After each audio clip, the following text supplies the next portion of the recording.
আকাশবাণী খবর পড়ছি নমামি বসুরুদ্র। প্রথমে বিশেষ বিশেষ খবর।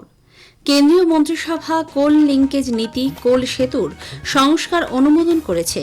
প্রধানমন্ত্রী বলেছেন, এই অনুমোদন দেশের শক্তি, নিরাপত্তা এবং বিকাশকে ত্বরান্বিত করতে এক গুরুত্বপূর্ণ পদক্ষেপ। নির্বাচন কমিশন পশ্চিমবঙ্গ সহ ৮টি রাজ্যের জন্য স্পেশাল রোল অবজারভার নিয়োগ করেছে। দাবানল এড়াতে বিশ্বমানের ব্যবস্থাপনা নিয়ে ভারতের প্রস্তাব রাষ্ট্রসংঘের পরিবেশ সভার অধিবেশনে গৃহীত হয়েছে। মার্কিন রাষ্ট্রপতি ডোনাল্ড ট্রাম্প জানিয়েছেন, থাইল্যান্ড ও কম্বোডিয়া সীমান্তে রক্তক্ষয়ী সংঘর্ষ থামাতে যুদ্ধবিরতি চুক্তি পুনরায় কার্যকর করার ব্যাপারে দুই দেশ সহমত হয়েছে। বিশ্ব ফুটবলের মহাতারকা লিওনেল মেসির কলকাতা সফরকে ঘিরে আবেগে ভাসছেন ফুটবল প্রেমীরা। আসছে বিস্তারিত খবরে। কেন্দ্রীয় মন্ত্রিসভা 2027 জনগণনার জন্য 11,718 কোটি টাকার বাজেট বরাদ্দ অনুমোদন করেছে। নতুন দিল্লিতে গতকাল তথ্য সম্প্রচার মন্ত্রী অশ্বিনী বৈষ্ণব জানান, দুটি পর্বে এই জনগণনা হবে। 2027 জনগণনা এ যাবৎ ষোড়শ এবং স্বাধীনতার পর অষ্টমবার করা হচ্ছে।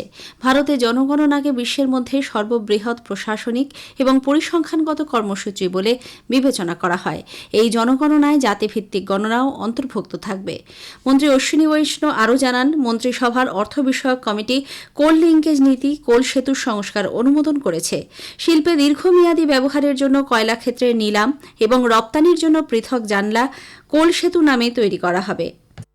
2016 में कोल सेतु के माध्यम से जो नॉन पावर सेक्टर्स हैं उसको एक बहुत ही ट्रांसपेरेंट मेथड से ऑक्शन करने की व्यवस्था लाई गई थी। अब उसमें एक सेकेंड बड़ा रिफॉर्म किया गया। अब इसमें irrespective of the end use any user can participate in the coal Setu window.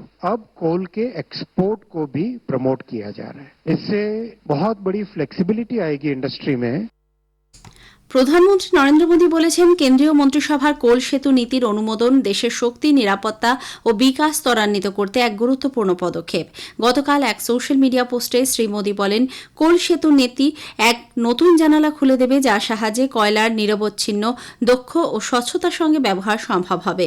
সহজে ব্যবসার সঙ্গে দেশের অভ্যন্তরে যোগান ও বিদেশ থেকে আয়না কয়লার ওপর নির্ভরতা কমবে। অন্য একটি পোস্টে শ্রী মোদী বলেন, কেন্দ্রীয় মন্ত্রিসভার সিদ্ধান্ত অনুযায়ী 2026 সালের জন্য নারকেল ছোবড়ার ন্যূনতম সহায়ক মূল্য বৃদ্ধির ফলে শুধুমাত্র কৃষকদের উপার্জনই বাড়বে না, নারকেল ছোবড়ার উৎপাদনও বৃদ্ধি পাবে। সরকার দেশের কৃষকদের জীবনযাত্রার মান উন্নয়নে দায়বদ্ধ বলে মত প্রকাশ করেন তিনি। ভোটার তালিকায় বিশেষ নিবিড় সংশোধনীর কাজ খতিয়ে দেখতে নির্বাচন কমিশন পশ্চিমবঙ্গ, তামিলনাড়ু, উত্তরপ্রদেশ, কেরালা সহ 8টি রাজ্যের জন্য বিশেষ রোল অবজারভার নিয়োগ করেছে।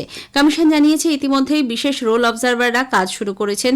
2026 ফেব্রুয়ারিতে চূড়ান্ত ভোটার তালিকা প্রকাশের আগে পর্যন্ত সপ্তাহে 2 দিন করে এই রাজ্যগুলিতে তাঁরা যাবেন বলে জানানো হয়েছে। নির্বাচন কমিশন বলেছে, এই বিশেষ পর্যবেক্ষকরা জাতীয় এবং রাজ্যভিত্তিক রাজনৈতিক দলগুলির রাজ্য এবং জেলা স্তরের নেতৃবৃন্দের সঙ্গে বৈঠক করবেন। সম্পূর্ণ প্রক্রিয়াটি যাতে স্বচ্ছ এবং সঠিকভাবে হয়, তার জন্য পর্যবেক্ষকরা রাজ্যের মুখ্য নির্বাচনী আধিকারিক এবং জেলা নির্বাচনী আধিকারিকদের সঙ্গে ভার্চুয়ালি অথবা সামনাসামনি বৈঠক করবেন। ভোটার তালিকায় যাতে কোনো যোগ্য ভোটার বাদ না যান এবং কোনো অযোগ্য ভোটারের নাম তালিকায় না আসতে পারে, তা দেখাই বিশেষ রোল অবজারভারদের কাজ। এদিকে ভোটার তালিকায় বিশেষ নিবিড় সংশোধনী বা এসআইআর প্রক্রিয়ায় এনিউমারেশন পর্ব শেষ হওয়ার পর নির্বাচন কমিশন বিএলও এবং অন্যান্য নির্বাচনী আধিকারিকদের নিরাপত্তার উপর বিশেষ গুরুত্ব দিচ্ছে।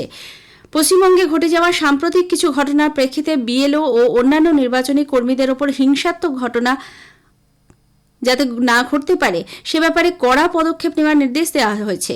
এ ব্যাপারে পশ্চিমবঙ্গের মুখ্য নির্বাচনী আধিকারিক মনোজ কুমার আগরওয়ালকে পাঠানো এক চিঠিতে বলা হয়েছে, রাজ্যের যে কোনো প্রান্তে এমন প্রতিটি ঘটনায় অবিলম্বে এফআইআর নথিভুক্ত করতে হবে।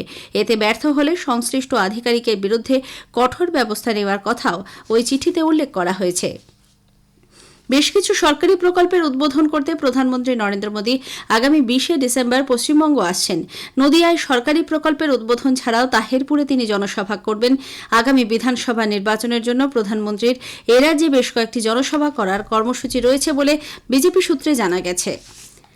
প্রধানমন্ত্রী নরেন্দ্র মোদী আগামী সোমবার 15 ডিসেম্বর জর্ডান, ইথিওপিয়া ও ওমান সফরে নতুন দিল্লি থেকে রওনা হবেন। বিদেশ সচিব ড নীনা মালহোত্রা নতুন দিল্লিতে সাংবাদিকদের জানান, জর্ডানের রাজা দ্বিতীয় আবদুল্লাহ বিন আল হুসেইনের আমন্ত্রণে 15 ও 16 ডিসেম্বর জর্ডান সফর করবেন তিনি। ভারত জর্ডান কূটনৈতিক সম্পর্কে 75 বছর উপলক্ষে শ্রী মোদীর এই প্রথম সেদেশ সফর। আগামী 15 ডিসেম্বর থেকে বিকেল 5:10 সংবাদের সময় 5 মিনিট বেড়ে 10 মিনিটের হচ্ছে। একই সঙ্গে গ্রামাঞ্চলের খবর আরও বেশি করে শ্রোতাদের কাছে পৌঁছে দিতে ওই দিন থেকেই বেলা 12:30 এবং সন্ধে 6:35 গ্রামীণ সংবাদের সময়সীমা 3 মিনিটের বদলে হবে 5 মিনিট। এ খবর আপনারা শুনছেন আকাশবাণী থেকে। আমাদের সংবাদ শুনে যাবে ইউটিউব চ্যানেল আকাশবাণী সংবাদ বাংলা, ফেসবুক ও ইনস্টাগ্রাম আকাশবাণী সংবাদ কলকাতা এবং এক্স হ্যান্ডেল AIR নিউজ কলকাতাতে। কেনিয়ার নাইরোবিতে গতকাল রাষ্ট্রসংঘের পরিবেশ সভার 7ম অধিবেশনে দাবানল এড়াতে বিশ্বমানের ব্যবস্থাপনা সুদৃঢ় করার জন্য ভারত তার সমাধান নীতি পেশ করেছে। বিশ্বজুড়ে দাবানলের সমস্যার সমাধান করতে ভারতের সমাধান রাষ্ট্রসংঘের সদস্য দেশগুলির পক্ষ থেকে সমর্থন পাওয়া গেছে। পরিবেশ, অরণ্য ও জলবায়ু পরিবর্তন মন্ত্রকের পক্ষ থেকে একটি বিবৃতিতে জানানো হয়েছে, বিশ্বে পরিবেশের জন্য অন্যতম সমস্যা এই দাবানল। আন্তর্জাতিক সহযোগিতার মাধ্যমে এই সমস্যার সমাধানের রাস্তা বের করা সম্ভব হবে। রাষ্ট্রসংঘের পরিবেশ কর্মসূচির গ্লোবাল রিপোর্টে বলা হয়েছে, দাবানলের ঘটনা 2030 সালের মধ্যে 14% বৃদ্ধি পেতে পারে। 2050 সালে তা 30% ও 2021 সালে তা 50% পৌঁছবে।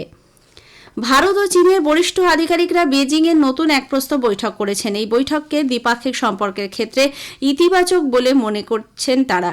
বিদেশ মন্ত্রক এক বিবৃতিতে জানিয়েছে, মন্ত্রকের পূর্ব এশিয়া ডিভিশনের যুগ্ম সচিব সুজিত ঘোষ গতকাল দুদিনের বেজিং সফর শেষ করেছেন। এই সফরে শ্রী ঘোষ উপবিদেশমন্ত্রী সান ওয়েডং এর সঙ্গে বৈঠক করেন।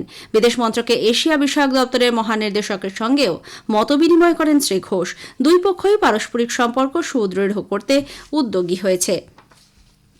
মার্কিন রাষ্ট্রপতি ডোনাল্ড ট্রাম্প বলেছেন, এক সপ্তাহের রক্তক্ষয়ী সংঘর্ষের পর থাইল্যান্ড ও কম্বোডিয়ার নেতারা তাদের মধ্যে যুদ্ধবিরতি চুক্তি পুনরায় কার্যকর করতে রাজি হয়েছে। দুই দেশের মধ্যে ওই সংঘর্ষে কমপক্ষে 20 জন প্রাণ হারিয়েছেন, গৃহহারা প্রায় 5 লক্ষ মানুষ। প্রেসিডেন্ট ট্রাম্প সামাজিক মাধ্যমের এক বার্তায় যুদ্ধবিরতির জন্য নিজের কৃতিত্ব দাবি করেছেন। মালয়েশিয়ার প্রধানমন্ত্রী আনোয়ার ইব্রাহিমও এতে সহায়তা করেছেন বলে তাঁর দাবি। ট্রাম্প বলেন, থাইল্যান্ডের প্রধানমন্ত্রী অনুতিন চার্নাভিরাকুল এবং কম্বোডিয়ার প্রধানমন্ত্রী হুন মানেত দুই নেতাই যুদ্ধবিরতির পাশাপাশি গত অক্টোবরে মালয়েশিয়ার কুয়ালালামপুরে স্বাক্ষরিত হওয়া শান্তি চুক্তি মেনে চলতে সহমত হয়েছেন।